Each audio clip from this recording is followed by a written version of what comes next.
చాలా విపత్కర పరిస్థితిలో ఉంది. విద్య, వైద్య, విమానయానం, నౌకాయానం, రైల్వేస్, ఆర్టీస్, what not, each and everything, all public సెక్టార్ని ప్రైవేట్ సెక్టార్ చేస్తూ మొత్తం అంబానీలు, అదానీలు, కార్పొరేట్ శక్తుల్లో ఈవేళ కేంద్ర ప్రభుత్వం పెడుతుంది. ఏమిటి మీరు ఎలా చేస్తున్నారు?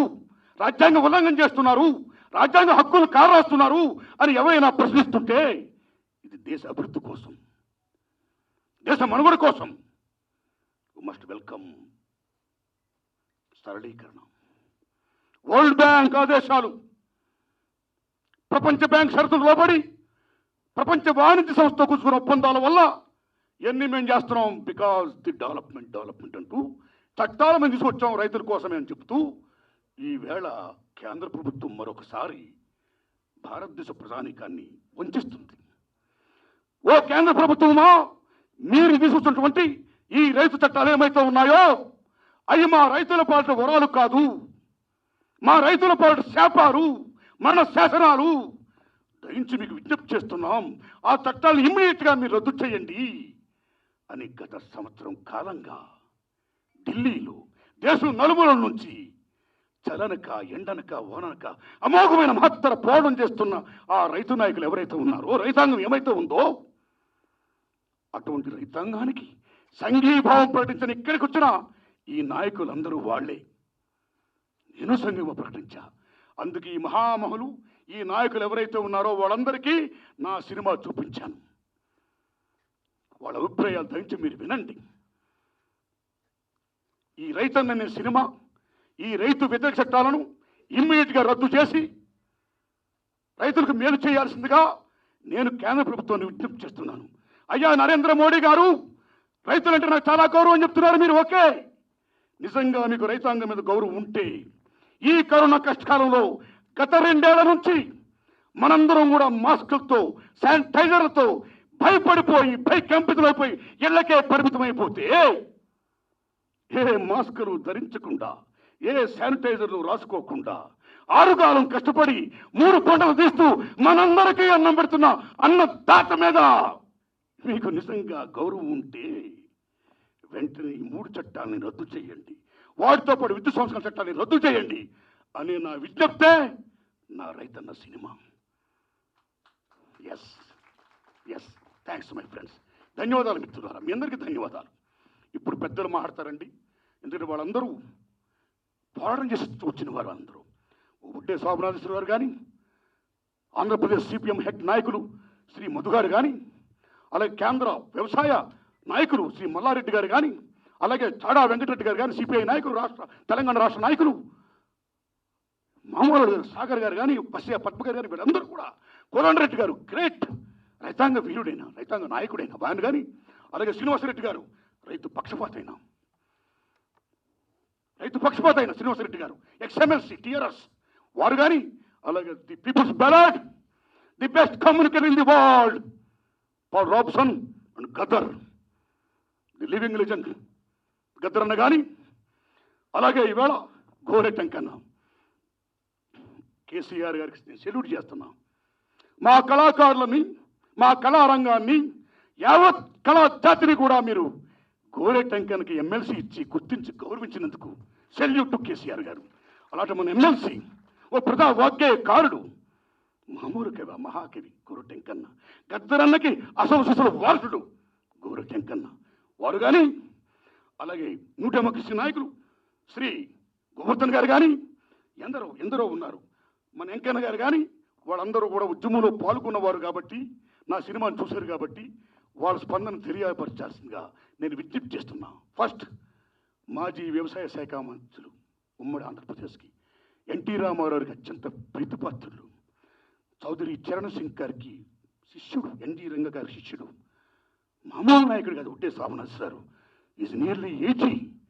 కరోనా కష్టకాలంలో కూడా కరోనా సోకినా సరే ఢిల్లీ వెళ్ళి రైతాంగంతో ముచ్చటించి వాళ్ళకి సంఘీభావపడించి మళ్ళా ఆయన డబ్బులు పంపించి still is fighting such a great రైతాంగ వారియర్ శ్రీ ఉడ్డే సామనాథ్ మాట్లాడవలసిన కోరుతున్నాను.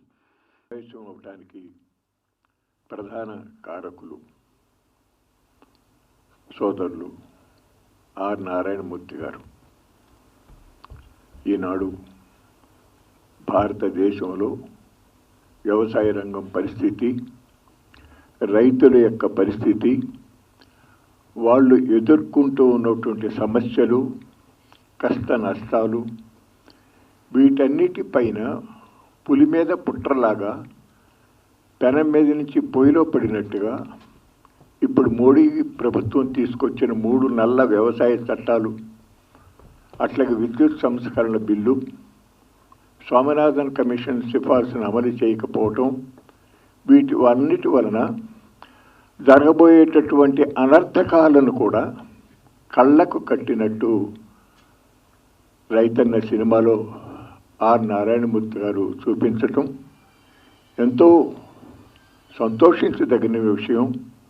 కోట్లాది మంది తెలుగు రైతులు, తెలుగు ప్రజలకు కళ్ళకు కట్టినట్టు ఢిల్లీలో ఉద్యమాన్ని కూడా అక్కడ రోడ్ల మీద ఇనుప మేకులు కాంక్రీట్ వేసి రైతులు రాకుండా కేంద్ర ప్రభుత్వం నిర్వహించినటువంటి దౌర్భాగ్యమైనటువంటి చర్యలు మన కళ్ళకు కట్టినట్టు చూపించారు. తుపాకీ కాల్పులు ఇవన్నీ కూడా చూపించారు. నిజంగా వారికి నాకన్నా చిన్నవారేమో శిరస్సు పెంచి పాదాభివందనం చేస్తున్నాను. ఎందుకంటే మాటలు చెప్పడం తేలిక, కానీ ఆచరణలో చేయటం చాలా కష్టం. వేదిక మీద అందరూ పెద్దలు, చాలామంది పెద్దలందరూ కూడా ఉన్నారు. చాలామంది వారి మాటలు చెప్పాలి కాబట్టి క్లుప్తంగా ఒక 2-3 విషయాలు మాత్రం మనవి చేస్తాను. వారందరూ చెప్పారు, ఒక ముఖ్యమంత్రి నేను స్వామినాథన్ కమిషన్ సిఫార్సును అమలు చేస్తాను అని. అసాధ్యమేం కాదు. ఈనాడు కేరళ ప్రభుత్వం, పినరాయి గారి ప్రభుత్వం ధాన్యానికి స్వామినాథన్ కమిషన్ సిఫార్సును అమలు చేస్తూ ఉంది. అంతేకాకుండా కూరగాయలు, పండ్లకు కూడా ఈ రోజున మినిమం సపోర్ట్ ప్రైస్ డిక్లేర్ చేసి ఇటు రైతులకు అటు వినియోగదారులకి కూడా మేలు చేస్తూ ఉన్నటువంటి పరిస్థితి జరుగుతూ ఉంది. ప్రభుత్వాలు అనుకుంటే అసాధ్యమేం కాదు. ప్రతి సంవత్సరం కేంద్రం బడ్జెట్లో ఇన్కమ్ ట్యాక్స్ రాయితీలు, ఎక్సైజ్ డ్యూటీల రాయితీలు, కస్టమ్ డ్యూటీస్లో రాయితీల ద్వారా కొన్ని లక్షల కోట్ల రూపాయల ప్రభుత్వానికి రావాల్సిన ఆదాయాన్ని, రెవెన్యూని కోల్పోతూ ఉన్నటువంటి పరిస్థితి జరుగుతూనే ఉంది. అట్లాగే ఇందాక అందరూ చూపించినట్టుగా చెప్పారు, 82,000 కోట్లు ఈ మోడీ గారి ప్రభుత్వమే ఈ 7 సంవత్సరాల్లో 8 లక్షల కోట్ల రూపాయలు కార్పొరేట్ పెద్ద పెద్ద బడా సంస్థలకు సంబంధించినటువంటి రుణాలు మాఫీ చేసినటువంటి ఘనమైన చరిత్ర కూడా ఈ ప్రభుత్వానికి ఉంది. కానీ రైతుల ఏడలు మాత్రం తీవ్రమైనటువంటి నిర్లక్ష్యం వహిస్తూ ఉన్నారు. ముఖ్యంగా అందులో చెప్పారు, దాంట్లో 100కి 100 పళ్ళు కూడా వాస్తవం ఉంది. నేను సుప్రీంకోర్టులో దావా వేశాను ఈ విషయంలో. ఇది రాజ్యాంగ విరుద్ధం. రాజ్యాంగం ప్రకారంగా వ్యవసాయ మార్కెటింగ్ అనేటటువంటి రాష్ట్రాల పరిధిలో లిస్టు 2లో ఉన్నాయి. వీటి మీద కేంద్ర ప్రభుత్వం కానీ పార్లమెంట్ కానీ చట్టం చేస్తానికి వీల్లేదు. ఒకవేళ చెయ్యాలి అనుకుంటే ఉమ్మడి జాబితాలోకి తీసుకురావాలి. దానికి ముందుగా రాజ్యాంగ సవరణ చేసి ఉమ్మడి జాబితాలోకి తీసుకొచ్చి అప్పుడు రాజ్యాంగ సవరణ చేసి అప్పుడు ఈ చట్టం చేసే అధికారం ఉంది, కానీ అంతవరకు లేదు. అంతేకాకుండా రాజ్యసభలో అక్కడ సభ్యులు 232 నిబంధన కింద ముందుగానే నోటీస్ ఇచ్చారు, సెలెక్ట్ కమిటీకి పంపాలి అని చెప్పి. చర్చ జరిగినప్పుడు ఓటింగ్ నిర్వహించాలి అని చెప్పి చేతులెత్తి డిమాండ్ చేశారు. దానిని తిరస్కరించడం అనేది ఇంతవరకు ఎప్పుడు కూడా జరగలేదు. మొన్న అప్రజాస్వామికంగా రాజ్యసభ బిజినెస్ రూల్స్ను కూడా అతిక్రమించి చట్టాన్ని మూదువాణి ఓటుతో పాస్ చేశామని అన్నారు. రాజ్యాంగం ప్రకారంగా పార్లమెంటులో మెజారిటీ సభ్యుల యొక్క ఆమోదం ఓటింగ్ ద్వారా తెలిసినప్పుడు మాత్రమే ఆ బిల్లు చట్టం అవుతుందని చెప్పి రాజ్యాంగంలో కూడా ఉంది. ఈ అంశాలన్నింటినీ కూడా పేర్కొంటూనే సుప్రీంకోర్టులో దావా వేయటం జరిగింది. అప్పటికే 2-3 వేసి ఉన్నారు. దానితో నేను వేసినటువంటి దావాను కూడా జతపరిచి ఈ వేసవకాల సెలవు అనంతరం టేకప్ చేస్తామని చెప్పి అన్నారు. నాకు పరిపూర్ణమైనటువంటి విశ్వాసం ఉంది. విచారణ జరిగితే తప్పనిసరిగా 3టిని కూడా కొట్టేస్తారు. అట్లాగే ఈ విద్యుత్ సంస్కరణ బిల్లు, ఇది అదానీ గారి ఆఫీసులో తయారైనటువంటి బిల్లు. డాక్టర్ కేఎల్ రావు గారు వారి అబ్బాయి అశోక్ రావు గారు ఢిల్లీలో మొత్తం భారతదేశంలో ఉన్నటువంటి విద్యుత్ ఇంజనీర్ల అసోసియేషన్కి ఆయన ఫెడరేషన్కి ఆయన ప్యాట్రన్గా ఉన్నారు. వారు ఇచ్చినటువంటి సమాచారం ప్రకారంగా అలా జరిగింది. అంతేకాకుండా ఈ రోజున ఇదివరకు కాంగ్రెస్ ప్రభుత్వంలో ప్రైవేటైజ్ చేసినటువంటి విధానం వేరు. మెజారిటీ అధికారం అంతా మెజారిటీ షేర్ హోల్డింగ్ గవర్నమెంట్ కింద ఉంచుకుని కొద్ది షేర్లని కొద్ది పర్సంటేజీని ప్రైవేటైజ్ చేసి దాని మీద పెట్టినటువంటి పెట్టుబడిలో కొంత భాగం తీసుకుని తిరిగి రాబట్టుకుని ప్రణాళికల్లో అభివృద్ధికి ఖర్చు పెట్టాలనే విధానంగా వాళ్ళు అమలు చేస్తే ఇవాళ ఈ ప్రభుత్వం బుక్ వాల్యూ ప్రకారంగా స్ట్రాటజిక్ సేల్ అంటే మొత్తం అమ్మేస్తా ఉన్నటువంటి పరిస్థితి జరుగుతూ ఉంది. మన నారాయణమూర్తి గారు చెప్పినట్టుగా అవే కాదు, ఆఖరికి డిఫెన్స్ ఆర్డినెన్స్ ఫ్యాక్టరీలను కూడా అమ్మేసేటటువంటి దౌర్భాగ్యమైన పరిస్థితి కూడా జరుగుతుంది. ఇవన్నీ మీరు చూస్తూనే ఉన్నారు. తప్పనిసరిగా ఈ విద్యుత్ సంస్కరణ బిల్లు అనేటటువంటి తెచ్చింది అదాని సంస్థలకి కట్టబెట్టడానికి అని మీకు మనవి చేస్తున్నా. లక్షల కోట్ల రూపాయలు విలువైనటువంటి డిస్కామ్ ఆస్తుల్ని కారు చౌకగా అదానికి కట్టబెట్టబోతా ఉన్నారు. అట్లాగే ఇప్పుడు ఆల్రెడీ 24 కోట్ల మీటర్లు ఉండగా 25 కోట్ల స్మార్ట్ ఎలక్ట్రిసిటీ మీటర్లని 1,25,000 కోట్లతో ఖర్చు పెట్టాలని కేంద్ర ప్రభుత్వం చేస్తూ ఉన్నటువంటి ప్రయత్నం. ముఖేష్ అంబానీ గారు ఆ మ్యానుఫ్యాక్చరింగ్ చేసేటటువంటి ఆ ప్రీపెయిడ్ స్మార్ట్ ఎలక్ట్రిసిటీ మీటర్లు వాళ్ళకి దాదాపు 24,000 కోట్ల రూపాయలు లాభం కట్టబెట్టడానికి చేస్తూ ఉన్నటువంటి బిల్లుని మీకు మనవి చేస్తున్నా. అందువల్లనే భారత రైతాంగం 7 మాసాలకు పైగా రాజీ లేనటువంటి పోరాటం చేస్తూ ఉంది. ఇది జీవన్మరణ సమస్య రైతాంగానికి సంబంధించి 100కి 100 పాళ్ళు ఈ ఉద్యమం జయప్రదం కావాలి, వ్యవసాయం నిలవాలి, రైతు గెలవాలి. దానికి కృషి చేస్తూ ఉన్నటువంటి ఆర్ నారాయణమూర్తి గారికి మరొకసారి హృదయపూర్వకమైన అభినందనలు, ధన్యవాదాలు తెలియజేస్తూ సెలవు తీసుకుంటాను. నమస్కారం. వేదికైనటువంటి అనేక మంది పెద్దలకు, పాత్రికేయ మిత్రులకు నమస్కారాలు. నేను ఊహించింది ఒకటి, ఇక్కడికి వచ్చిన తర్వాత జరిగింది మరొకటనే సామెత గుర్తుకొస్తా ఉంది. రైతన్న సినిమాకు సంబంధించి నేను చూస్తూ ఉంటే ఒకవైపున ఆ కళ్ళల్లో నీళ్ళు తిరుగుతూ ఉన్నాయి, రెండో వైపున ఆలోచనలు పెళ్ళుపుకుతూ ఉన్నాయి. అంటే ఆర్ నారాయణమూర్తి గారు అనేక సినిమాలు తీశారు, కానీ ఇప్పుడు ఇవాళ అన్నదాత రైతన్న, ఆత్మహత్యల పాలవుతున్న రైతన్న, అన్నం పెట్టే రైతన్నకు సున్నం పెడుతున్న పాలకులకు సంబంధించినటువంటి వారి నిజ స్వరూపాన్ని కళ్ళకు గట్టే పద్ధతిలో బయటపెట్టేటువంటి ఆర్ నారాయణమూర్తి గారికి నా వైపున, నా పార్టీ వైపున ఉదయపోయినటువంటి అభినందనలు తెలియపరుస్తా ఉన్నాను. వారు చాలా లోతుగా విశ్లేషణ చేసి అధ్యయనం చేసి మరి ఆ పాటలు, అందులో గద్దర్ అనేది కూడా ఒక పాట ఒకటి 2 ఉన్నట్టున్నది, వందే మాత్రం కూడా ఒక పాట ఉన్నట్టున్నది నాకు అయింది. ఆ పాటలు, ఆ నటన, అవన్నీ సన్నివేశాలు, ఇవన్నీ చెప్తే టైం లేదు, చాలామంది పెద్దలు మాట్లాడాల్సిన అవసరం ఉన్నారు. ఏదైనా ఆ సన్నివేశాలు కళ్ళ గట్టిగా ఉన్నాయి.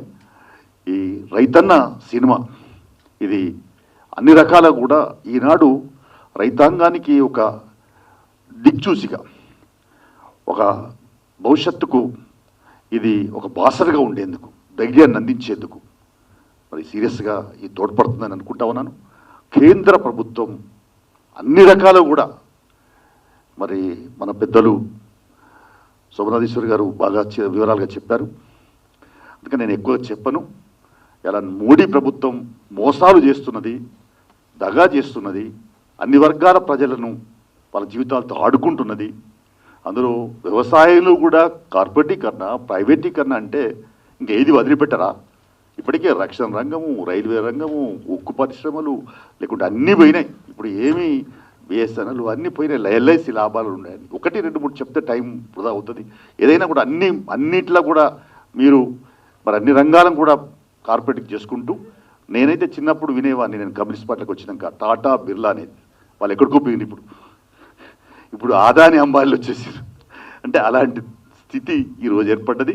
కాబట్టి ఆదాని అంబానీ కొరకే సహజ వనరులు ఇవన్నీ దోసిపెట్టి, అంటే దోసుకోండి దాసుకోండి అనే రీతిలో ప్రపంచంలో మీరు పెద్ద ధనవంతులు కండి అనే పత్రుల్లో ఈ నరేంద్ర మోడీ ప్రభుత్వం తీసుకుంటున్న చట్టాలకు సంబంధించిన విషయంలో మరి సీరియస్గా ఇలా అన్ని పొందుపరచబడ్డాయి. మనకు అన్ని కూడా అన్ని సన్నివేశాల్లో కూడా విశదీకరించి ఉన్నాయి.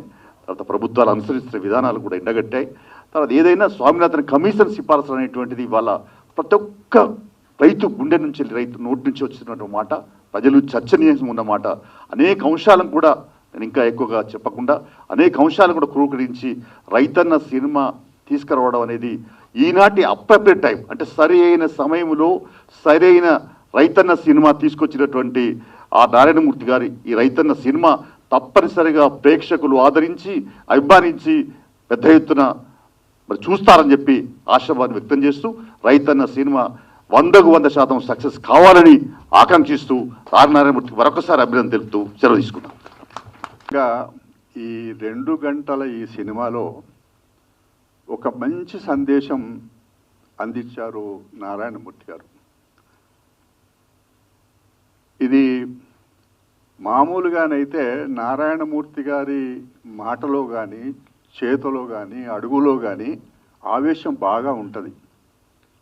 ఆవేశం నిజంగా అది చాలా సమాజంలో ఎక్కడైనా ఏ రంగంలో అయినా ఎవరికైనా ఇబ్బంది వస్తే దాన్ని ఎదుర్కోవడానికి తనకున్న విద్య. సినిమా తీయడం అంటే చాలామంది డబ్బుల కొరకు తీస్తారు, చాలామంది పాపులారిటీ కొరకు తీస్తారు. ఈ రైతు ఈతి బాధలు, వ్యవసాయము, రైతు కూలి, కౌలు రైతు, వీటి విషయంలో సినిమా తీయడం అని అంటే మామూలు మాట కాదు. ఇందులో ఒకటి నారాయణమూర్తి గారిని నేను మనసారా అభినందిస్తున్నా.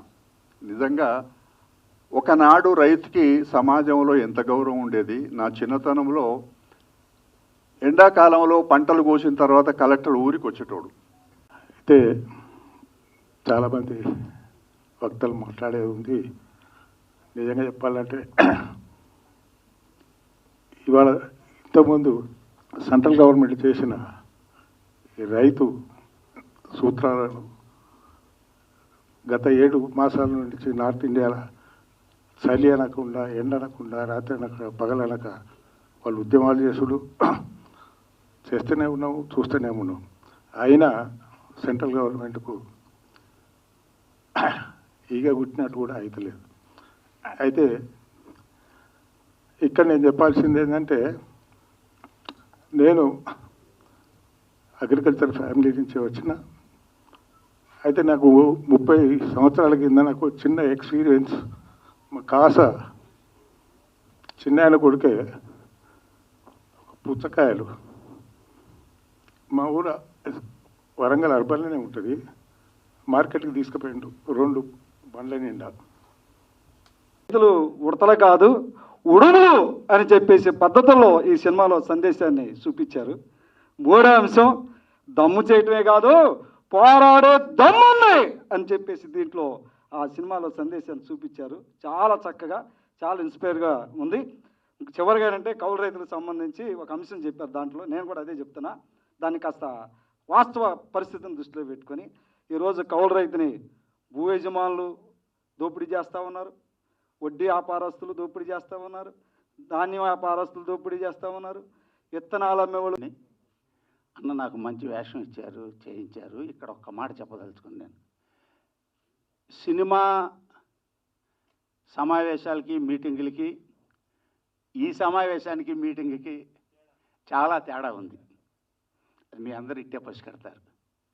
ఎందుకంటే సమాజ జీవనంలో ప్రముఖ పాత్ర వహించేటువంటి వారు రైతు నాయకులు, ప్రజానాయకులు, రాజకీయ నాయకులు, ప్రజా కళాకారులు, ప్రజా యుద్ధ నౌక, ప్రజా వాగ్గేయకారులు, ఇలా ఒక ప్రజా కళాకారుడు ఏర్పాటు చేసినటువంటి సభ. ఈ కలయికతో ఈ సభకి ఆ ప్రత్యేకత రావడానికి 1-2 విషయాలు చెబుతాను నేను చెప్పి. ఎందుకంటే సినిమా గురించి, ఉద్యమం గురించి, మరి రైతాంగానికి వ్యతిరేకంగా వచ్చినటువంటి వాటి గురించి అందరూ పెద్దలు మాట్లాడారు. భారతంలో యక్షుడు ధర్మరాజుని అడుగుతాట, గుణాలన్నింటిలోకి గొప్ప గుణం ఏదయ్యా అని. ధైర్యం అంటాట అతను. అదేంటయ్యా మామూలు శాంత గుణమో క్షమాగుణమో ఇట్లాంటివి గొప్ప అని చెప్పాలి, కానీ ధైర్యం చెప్పేవేంటంటే ధైర్యం ఉన్నవాడే క్షమిస్తాడు, ధైర్యం ఉన్నవాడే దానం చేస్తాడు, ధైర్యం ఉన్నవాడే ఏదైనా చేస్తాడు, అందుకని ధైర్యం చాలా గొప్పదయ్యా అన్నిటికంటే అన్నట్ట. అలాంటి ధైర్యం ఆర్ నారాయణమూర్తి అన్నలో ఉంది. అది నేను చెప్పదలుచుకున్నది. ఎందుకంటే ఒక ప్రముఖ కవి, నాకు మంచి మిత్రుడు, రచయిత, ఆయన వాళ్ళు వచ్చారు కానీ వెళ్ళిపోయారు, సుద్దాల అశోక్ తేజ్ గారు. ఆయన ఒకసారి మాట్లాడుతూ ఆర్ నారాయణమూర్తి గారి సినిమాలు కాలనాళిక లాంటివి అని ఒక ప్రసంగంలో చెప్పాడు ఆయన. అంటే ఈ భారతదేశంలో కానీ ఇక్కడ మన ప్రాంతంలో కానీ జరిగినటువంటి ఒక ఉద్యమాల్ని ఎవరైనా రీసెర్చ్ చేయదలుచుకుంటే ఆర్ నారాయణమూర్తి గారి సినిమాలు వరుసనే చూస్తుంటే ఇక్కడ జరిగినటువంటి ఉద్యమాలన్నీ కూడా వాటికి కనపడతాయి, ఇదొక కాలనాళిక లాంటిది అయింది అని అన్నది. నేను అది నాకు అట్లా గుర్తుంది, చాలా గొప్పగా చెప్పాడు ఆయన ఆ రోజు. నేను చెబుతాను, అనుకుంటే విషం దప్ప రసం లేదు, ఆవు నెయ్యి అనుకుంటే పంది కొవ్వు వెగట, అల్లం వెల్లిపాయ కల్తీ, కొబ్బెర గసాలు కల్తీ, పాలు నీళ్ళలోన కల్తీ, పచ్చడి ప్యాకెట్ల కల్తీ. ఈ పాట అన్నరాయిచి పాడించినాడు. తర్వాత ఇందులో గొప్ప పాట ఉంది. ఆనాడు ఒక్క మేనిఫెస్టోకు ఒకటే ఒక లైన్లతో ఉద్యమం వస్తుంది ఎప్పటికి కూడా. దుక్కులు దున్నే రైతు సేతులకు బేడీలెందుకు రోరన్న. ఇక ప్రశ్న అంతే. ఈ ప్రశ్న యుగాల కొద్దీ రాజ్యం మీద ఆధిపత్యాల మీద వేసిన ప్రజా వారసత్వ పద్ధతి. ఆ ప్రశ్నలకు నిలువెత్తు రూపం అయి చిత్ర సినీ రంగంలో ఉన్న ఆంతరంగానికి బాహ్యానికి తేడలేని గొప్ప నటుడే కాదు, అంటే అన్న ఉండే స్వభావం ఈ గొప్ప మానవతావాది. ఆయన నారాయణమూర్తి ఆయన ముందు కంటే ఆయన వెనక పొగడడం మాకు ఇష్టం. ఆయన ఎందుకంటే ఆయన అలాంటి ఈ సినిమాలో, అంటే ఈ సినిమా గురించి నేను మాట్లాడిన గదరం ఉన్నప్పుడు అసలు మాట్లాడిన పెద్దలందరూ ఒడ్డే శోభన దృష్టిలో ఉండే పెద్దలు, కోదండరామరెడ్డి లాంటి వాళ్ళు, పాదాబంధనం, నేను చాలా సభలు ఉన్నారు. ఆ మాట ఉన్న నారాయణమూర్తి అంటే వాళ్ళ హృదయంలో ఎక్కడో ఒక వేదన, ఒక చీకటి, ఒక బాధ అలుముకుంటే ఈ సినిమా చూసిన తర్వాత కన్నీళ్ళు వస్తాయని ఆ మాట అన్నారు. వాళ్ళ హృదయం నుంచి వచ్చింది ఈ సినిమాకి సర్టిఫికేట్ అది. నేను ఎందుకంటే మా ఇక్కడున్న వేదిక పైన అంతా కొందరు తప్ప అందులో నేను మా అన్న గద్దరనే ఉన్నప్పుడు మేము మాట్లాడాను. అయితే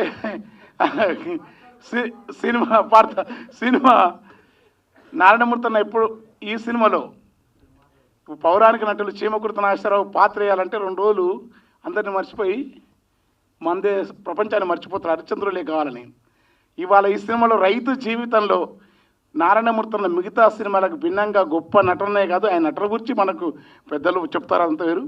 మన కన్నీళ్లు పెట్టింది ఆయన పాత్రనే. అట్లే కాదు, ప్రతి పాత్ర కృష్ణేశ్వరరావు మొదలుకొని ఆ విలన్ల మీద మనకు ఎంత కోపం వస్తుంటే వాళ్ళు అద్భుతంగా వాళ్ళ నుంచి నటన రాబట్టినాడు.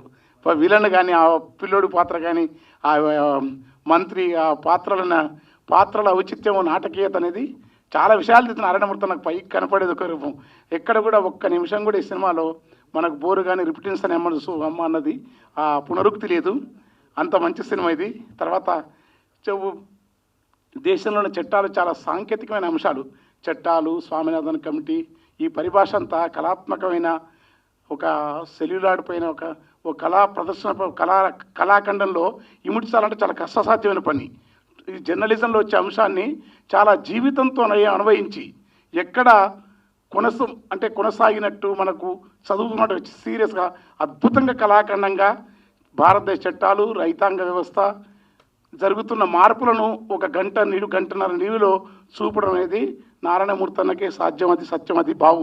సినిమా చాలా గొప్పగా ఉంది నేను చెప్తాను. ఎందుకనే చూసిన వాళ్ళందరూ కూడా కన్నీళ్ళు పెట్టినారు. పాటలు కూడా అట్లాంటి పాటలే, అశోక్ అన్న పాట కానీ, పెద్ద ఆయన పాట కానీ, నా 2 పాటలు, అన్న పాటలు, అన్ని పాటలు మంచి పాటలు ఉన్నాయి ఈ సినిమాతో. నారాయణమూర్తి గురించి చెప్పుకోవాలంటే నేను 30 ఏళ్ళ నుంచి అన్న ఉద్యమాల నుంచి, వామపక్ష ఉద్యమం, విప్లవోద్యమం, వాటి అభిమానిగా, వాటి పట్ల గౌరవం ఉన్నవాడిగా నారాయణమూర్తి అన్న జీవితం మేము చెప్తాం. ఎక్కడన్నా నాలంటుడు కొద్దిగా తప్పుతాడు, కానీ నారాయణమూర్తి అన్న నికార్స్ అయిన శ్రామిక వర్గ పక్షపాతి, న్యాయపక్షపాతి, ధర్మపక్షపాతి. ఆయన ప్రభుత్వం సబ్సిడీ అడిగిన నాకు నవ్వు వచ్చినప్పుడు సబ్సిడీ కాదు స్థలాలు ఇస్తేనే వస్తున్నాడు ఆయన. చాలామందికి ఆయన వ్యక్తిగత జీవితం కానీ రైతు జీవితం స్వతహాగా ఆ కుటుంబం 40-50 ఎకరాల కుటుంబం, వాళ్ళ నాన్న వాళ్ళ తమ్ముడు అన్న రౌతుల పూడిపోతే ఆ రైతాంగ జీవితం అంత తెలుసు కనుక దాన్ని అంత అనుభవించడానికే అంత అద్భుతంగా ఈ సినిమాలో వచ్చింది. ఇది ఈ సినిమాకు సంబంధించింది. దురదృష్టం అంటే భారతదేశంలో నల్ల చట్టాలను నిరసించాలా. గతంలో వాజ్పేయి లాంటి వాళ్ళు కొంత తినేది. రాను నేతలకు ఏ దేశంలో ఇన్నేళ్ల పరిపాలనలో నెహ్రూ ఉన్నాడు, ఇందిరాగాంధీ ఉన్నారు, ఇంకోరును కానీ పేర్లు చెప్పను కానీ ప్రముఖంగా ఇద్దరు ఆ రాజకీయ పార్టీ స్వభావానికి భిన్నంగానే ఒక కౌటిల్యం, ఒక చాణక్యం, ఒక దుర్మార్గమైన నిరంకుశమైన చట్టాలతోని క్రూరంగా ఎవరి మాట అయినంత అంత బుద్ధిమం జరుగుతూ ఉంటే, అంత రైతులు అంత సలిలో వణుకుతూ ఉంటే కఠినంగా కర్కశంగా ప్రాణ మృత్యు ప్రీతిని అనుభవించే రాజ్య నేతలను కటుకావర మనుభూతం విసిరిన కసి విషపుకోర కాటునబడి ఎటు దోజక పారెను కన్నీటి దార కీడునే పల్లకిల మోస పీడకులే కొలువు తీర గోడే మిగిలిన దీనులకు ఎవరి ఆసరంటే ఇలాంటి కళాకారు నారాయణమూర్తి లాంటి వాళ్ళు, గద్దం లాంటి వాళ్ళు, వాళ్ళ అవసరము వాళ్ళ ఆ పని.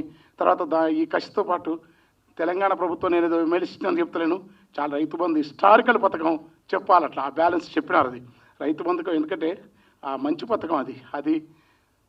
తర్వాత నిరంజన్ రెడ్డి లాంటి వామపక్ష భావాలను అతను కొంటామని చెప్పడం, కొన్నారు కూడా. కొంత ఈ ప్రత్యామ్నాయ విజయన్ కానీ కేసీఆర్ కానీ జగన్ గారు అంటే నాకు చూడలే అక్కడ, కానీ అక్కడ కూడా జరుగుతూ ఉన్నది. కొంత మెరుగు అంటే ఉన్నాయి. ఇప్పటికీ ఖచ్చితంగా ప్రభుత్వాలలో మార్పు రావాలా జరుగుతారు. ఆ మెరుగును కూడా ఒక పాజిటివ్ కోణం, ఒక నిరంకుశ చట్టాలు, ఒక నెగిటివ్ దుఃఖాన్ని ఎంత చిత్రగా బట్టి సినిమాను చూసాక 3 సార్లు నా పక్కన నా పెద్ద ఆయన ఏడిచినాడు, ఇక్కడ వాళ్ళు ఏడిచినారు, కన్నీళ్ళు పెట్టినారు. ఆ డైలాగ్స్ అయితే పంచులు మీ కొనే వస్తువుల దగ్గర పెట్టుబడిదారుల రుణాలు, నీరవ్ మోదీ గాడు వాడు వీడు ఎగేసుకో, పైకేమో దేశభక్తి, పైకి జాతీయత. నాకు ఇష్టమే, నాకు ఈ దేశం అంటే ఇష్టం, వాజ్పేయి లాంటి మహాత్ములు ఇష్టం, గోవిందాచార్య లాంటి వాళ్ళు బీజేపీలో చాలా గొప్ప తరం ఉన్నది, ఏ కాదనం అది. ఏ రాజకీయ పార్టీని విలువలు ఉన్న వాళ్ళు అంటారు, కాంగ్రెస్లో అంటూ ఉన్న వాళ్ళు అంటారు, సుందరయ్య గారు లాంటి వాళ్ళు అంటారు. కానీ ఈ చట్టాలు ఇలాంటి కిరాతకత్వాన్ని ఇంతమంది ప్రాణాలు పోతుంటే అంత కఠినంగా కరవకుండా వాడెట్లా ఊడతారు తండ్రి? అట్లాంటి వాళ్ళు ఉన్నప్పుడు ప్రశ్నించకుండా ఎట్లుంటారు? అదేం పద్ధతి? ప్రశ్నించకపోతే దుర్మార్గం ఉంటుంది. అంత కఠినత్వం ఎట్లుంటుంది? అలాంటి పద్ధతులు ఏంది అని ఈ సినిమా చూస్తే ద్వేషం కలుగుతుంది. రైతు పక్షపాతం. ఈ సినిమాని తీసిన నారాయణమూర్తి అన్నకు నేను ఎప్పటికీ, గద్దరన్నకు, నారాయణమూర్తి అన్నకు, వంగపండు గారికి వినమ్రంగా పాద నమస్కారాలు చేస్తూ, ఇక ఇప్పటికే ఎక్కువైంది, నేను ఏం మాట్లాడను.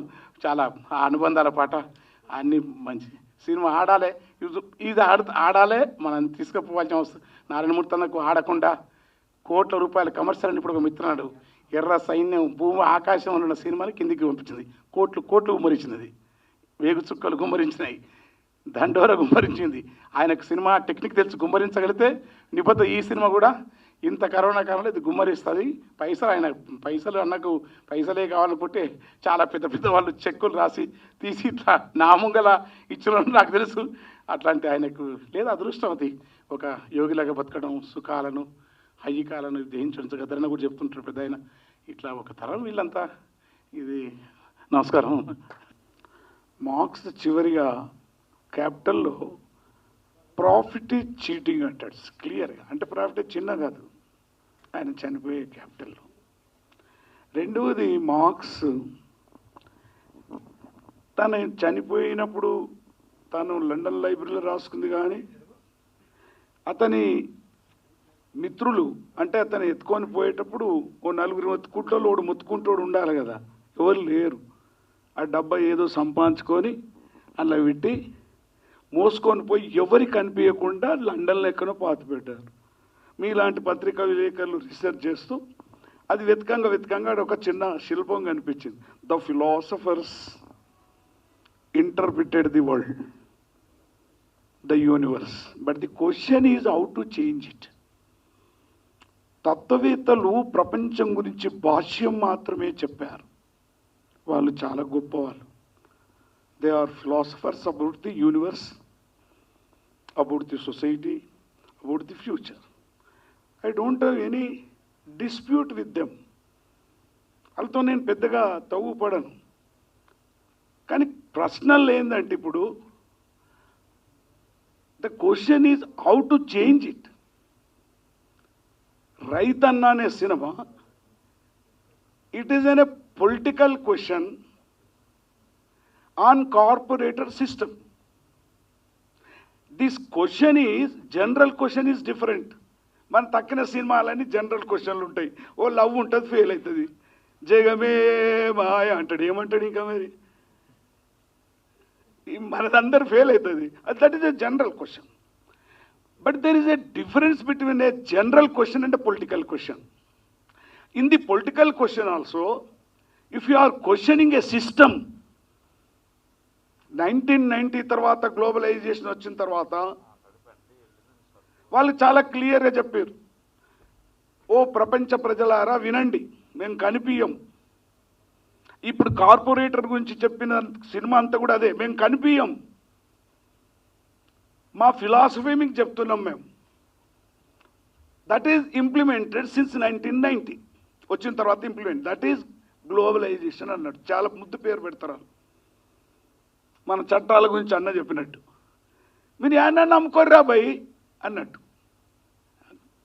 మనకు డిస్ప్యూట్ పెట్టడానికే. అవును ఏమయ్యా మంచిగానే అన్నాడు కదా, నువ్వు ప్రొడ్యూస్ చేసింది ఏమన్నా నమ్ముకో అంటే, నేను వంకాయలు పండించింది ఢిల్లీ తీసుకుపోయే వరకు ఉంటాయావా? There is a problem. కాబట్టి వాళ్ళు చాలా క్లియర్గా చెప్పారు, నేను అంతా చెప్పదలుచుకోలే, చాలా క్లియర్గా చెప్పారు. Market is my philosophy, very clear. మార్కెటే నా ఫిలాసఫీ, నాకు తత్వశాస్త్రం ఏం లేదు. నువ్వు ఏ ఇజమన్నా చెప్పుకో. నేను సెకండ్ ఏం చెప్పిండు, cheap labour is my mother country. నాకు జన్మభూమి జన్మభూమి ఏం లేదు, cheap labour is my mother country. Third ఏం చెప్పిండు, profit is my god. So this ఫిలాసఫీని ఒక సినిమాలో కానీ ఒక ఫామ్లో కానీ ఒక రూపంలో చెప్పాలి.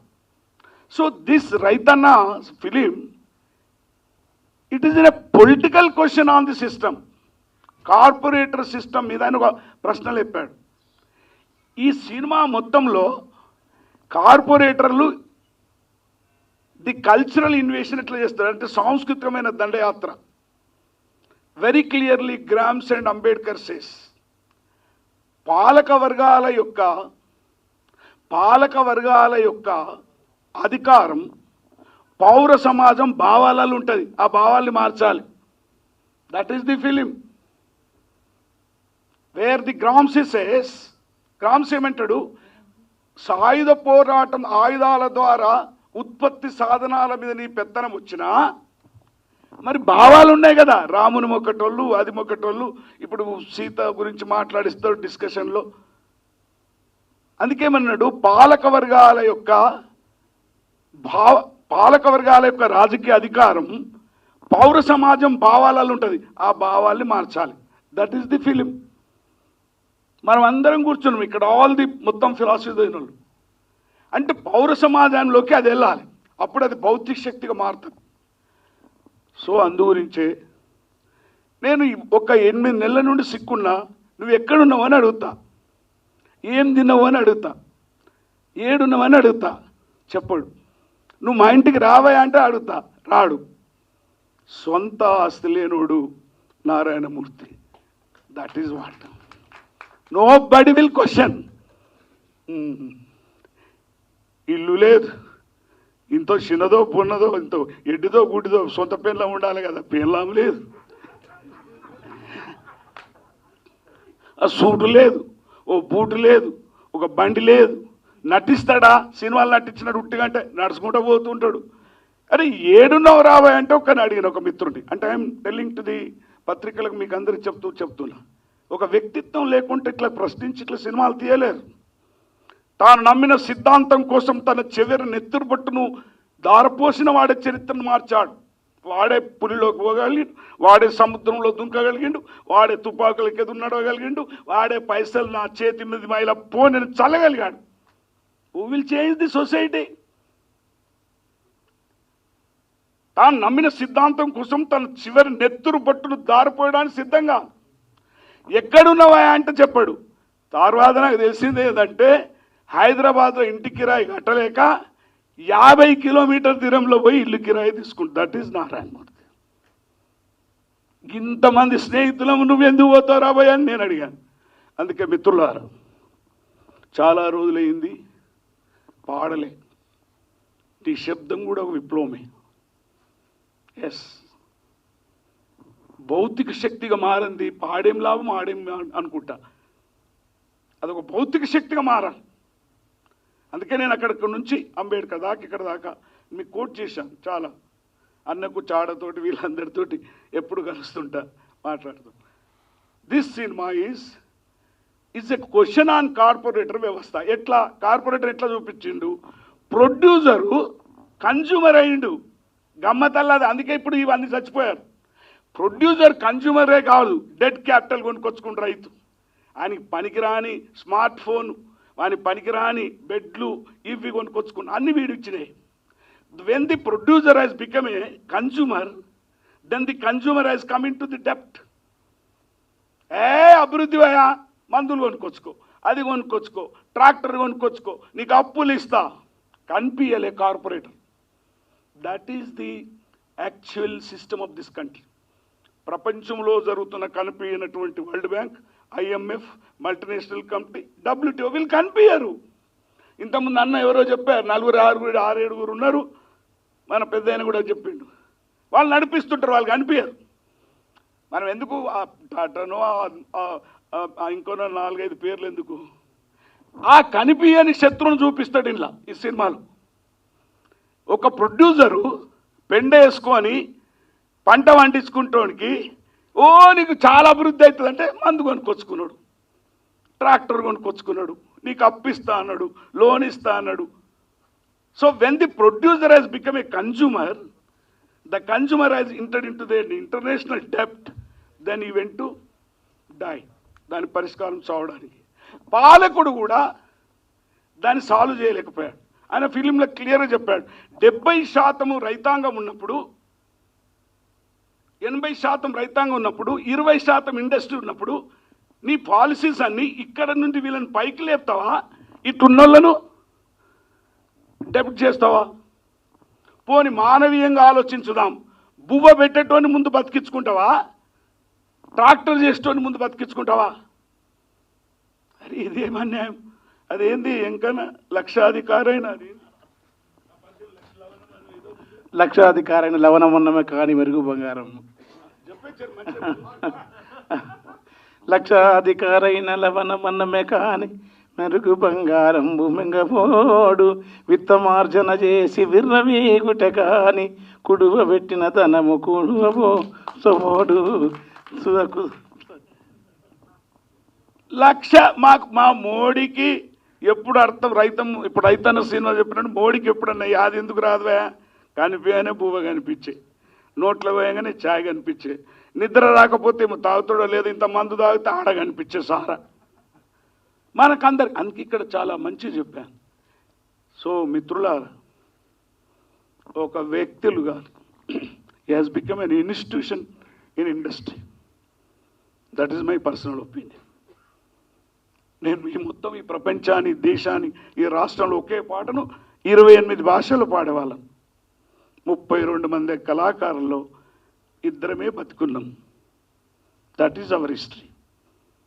32 మంది కళాకారులు 1970లో పాడుతూ రోడ్డు మీద వెళ్ళిపోయినప్పుడు, ఇండస్ట్రీస్ ఉన్నాయి, సినిమాలు ఉన్నాయి, మీడియా ఆఫ్ కమ్యూనికేషన్ ఉన్నప్పుడు 32 మందివి 4-5 అమ్మాయిల భీములో 2 బతుకున్నాం. తో ఎంత గొప్పవాడంటే ఈ 32 మందిలో 30కి అన్నం పెట్టినటువంటి మహానుభావుడు. That is what. ఏదో రూపంలో అంటే నేను ఇక్కడ ఎందుకు చెప్తానంటే, మనిషికి ఒక కమిట్మెంట్ లేకుంటే ఇలాంటి సినిమాలు తీయడు. ఒక కమిట్మెంట్ ఉంది కాబట్టి ధైర్యంగా తీసింది. కాబట్టి కార్పొరేటర్ వ్యవస్థని ప్రశ్నించినటువంటి సినిమా రైతన్న. ఓ ప్రొడ్యూసరు కన్జ్యూమర్ మధ్య జరిగినటువంటి, లేకుంటే ఎందుకు ఆ లోన్ ఎందుకు తెచ్చుకున్నాడు, మందులు ఎందుకు కొనుక్కొచ్చుకున్నాడు, రైతు పెండేసుకొని ఇంత కాలబడి వస్తుండే కదా. So this is the actual the imperialism యొక్క మ్యాథ్స్. అది అర్థం కాదు. అక్కడ చిక్కుకొని ఉంది భారతదేశం, అక్కడ చిక్కుకొని ఉంది వ్యవస్థ. సో మిత్రులారా, పత్రికా విలేకరులారా, తో చేంజ్ చేయాలి కదా. నేను చాలా రోజుల నుంచి పాడలే. మా చాడన్నకి చెప్పిన, ఏదో స్టాచ్యూ ఇనాగ్రేట్కి రమ్మంటే రాలేదే, నీ దండం పెడతా చూస్తాను. ఇప్పుడు ఏం చెప్దామంటే రిలే పరుగు అని ఉంటుంది, పత్రికా విలేకరులు రాసేయండి. రిలే పరుగు అంటే ఈ జెండాను తీసుకొని ఉరికి ఇంకోరికి ఇవ్వాలి.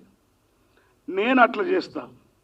ఈ సినిమాల వాడిన అశోక్ కానీ మా వాళ్ళు ఇంకన కానీ నేను కానీ మేము సినిమాలో వాడింది ఇప్పుడు సెన్సార్ అయింది కదా, అదే వాడతాం.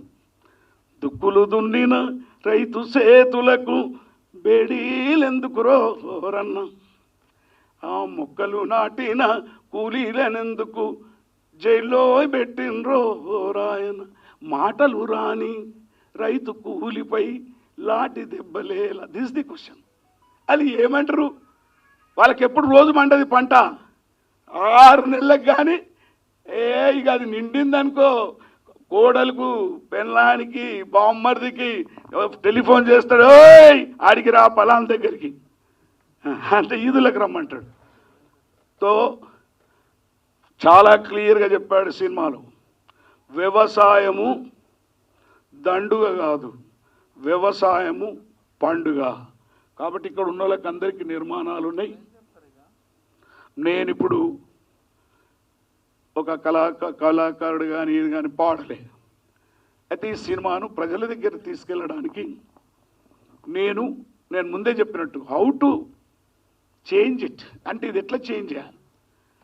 ఢిల్లీకి పోవడమా, పల్లెలో ఉన్న రైతాంగం దగ్గరికి పోవడమా, 2 ప్రోగ్రామ్స్ ఉన్నాయి. అన్నలాంటి పెద్దలు వెళ్ళారు.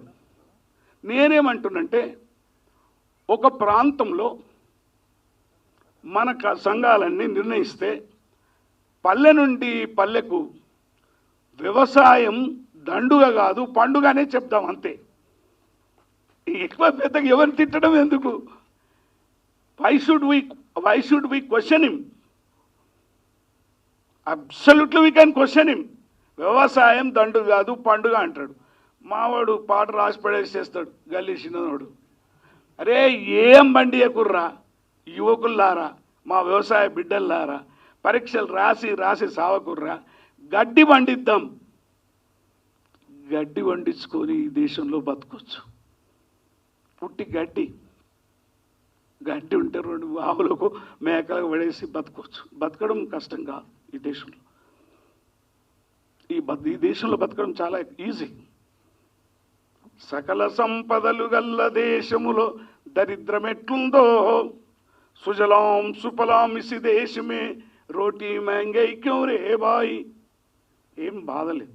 అందుకే Murthy, you are a institution, it's not a film, it's not a joke. Questioning a corporate system. ఆ ప్రశ్న political question is different, a general question is different. Political question is interrelated to the parliament, interrelated to this assembly, interrelated to the supreme court. ఆ సిస్టంలో ఉన్న 3ని ప్రశ్నిస్తుంది political ప్రశ్న. General ప్రశ్న జనరల్గా వస్తాం, ఏమయ్యా మాకు పెన్షన్ రాలే, ఇట్ ఈస్ ఎ జనరల్ ప్రశ్న, interrelated. But here when you are questioning a corporate system, you are questioning the parliament. నువ్వు పార్లమెంట్లో ఎందుకు రద్దు చేయమని అడుగుతున్నాడు. It's not easy. That is the film. అంటే అది ఫిలిము. దాన్ని నేను ఐఎమ్ పెద్ద లీడర్, చాలామంది పొలిటికల్గా ఉన్నారు. ఐఎమ్ అనలైజింగ్ యాజ్ పొలిటికల్గా చెప్తున్నా. పాటలు ఎట్లా రాస్తానో ఇది కూడా అట్లనే చెప్తా. మన ఆయనకి ఎప్పుడైనా పాట, మొన్న పాట వినిపించిన, ఏం రాస్తలేవు అన్నాడు. నేను ఎంత స్మార్ట్గా ఉన్నాను మామ, నాకు స్మార్ట్ ఫోన్ కొని మామ, సెల్ఫీ తీసుకొని ఫ్రేము కట్టుకొని అద్దంలో నిన్ను చూసి ముద్దు పెట్టుకుంటాను. అడవిలో ఉన్నదానికి నీకు సెల్ఫీ ఫోన్ ఎందుకే? స్మార్ట్ ఫోన్ 20,000 కావాలా నువ్వు అడవిలో అంటే అదంటుంది. ఈయన చెప్తున్నాడు, తప్పక కొనిస్తేనే పిల్ల, అప్పటిదాకా నీకు కోడి పెట్ట కొనిస్తా, గుడ్డుకు గుడ్డ అవుతుంది, పిల్లకు పిల్ల అవుతుంది, ముల్లెకు ముళ్ళ అవుతుంది, అప్పు తీరంగానే తప్పగా కొనిస్తా. ఎప్పుడు అడిగితే కిరికిరి చేస్తావు, మిడ్నైట్ షో ఆన్లైన్లోన లైన్ కలుపుకోవచ్చట, బటన్ ఒత్తితే మటన్ ఇంటికి వస్తుందట, మిడ్నైట్ షో చూసి గుడ్ నైట్ అనొచ్చట బావా అన్నది. That is corporator. That is corporator. That is the Raithanna film. అది చాలా బాధ అనిపించింది. మూర్తి ఎందుకు ఇంత బాధపడ్డాడు, ఇంత ఫస్ట్ షో అంతా కూడా ఇంత బాధ నొప్పించి చేత కాలేదు, ఆరోగ్యం లేదు, హాస్పిటల్లో ఉన్నా. నేను ఎక్కడ పోయినా పత్రిక వాళ్ళు వీళ్ళకేం చెప్పడం లేదు. 7 రోజులు హాస్పిటల్లో జాయిన్ అయినా నిమ్స్లో. అందరూ డాక్టర్ దయగలరు కాబట్టి పొద్దంతా ట్రీట్మెంట్, పొద్దు వీకంగా పారిపోతురు. నేను చెప్దామన్నా, ఇంకన్నా చెప్పిన కదా నీకు, ఇంకన్నా కానీ చెప్పిన ఇది ఇలా తప్పించుకుంటే ఎట్లుంటుంది రా అన్న. కుదరదు అన్నాడు. సో మూర్తి ఎక్కడో ఒక ప్రాంతం నుంచి అన్నలాంటోడు వచ్చి ఇనాగ్రేట్ చేస్తే అగైన్ నా గూసి గుంగడి గజ్జలు కట్టుకొని నడవలేను ఎక్కువ దూరం, ఎక్కువ మాట్లాడ. వ్యవసాయము దండుగ కాదు, వ్యవసాయము ఒక పండుగ. వ్యవసాయక దేశ ప్రజలారా మీరు చింత చేయకండి ఎన్ని చట్టాలు వస్తేని అనే ఒకవైపు సినిమా ఇక్కడ రిలీజ్ అవుతుండగానే మరోవైపు ఆ సినిమాలో పాడిన కవులు ఉన్నారు. మా వాళ్ళు మన అతో అశోక్ ఉన్నాడు, అన్న ఉన్నాడు, నేనున్నా, మా బావ. ఆయన చూడగానే కన్నీళ్ళు వచ్చినాయి. మా బావ అంటే వంగపండు ప్రసాద్. యుద్ధం బుట్టను యుద్ధం అట్లా దుంకుతాడు. ఆయన చనిపోయాడు, అమరుడు జోహార్లు. సో వీళ్ళందరం ఉన్నాము కాబట్టి వీళ్ళు ఉన్నారు, అందరికీ నిర్మాణాలు ఉన్నాయి. ఒక దగ్గర స్టార్ట్ చేయండి. ఎస్, మీరు మొన్న చెప్పారు, ఒక దగ్గర స్టార్ట్ చేయండి. పల్లె నుండి పల్లెకు వ్యవసాయం దండుగా కాదు,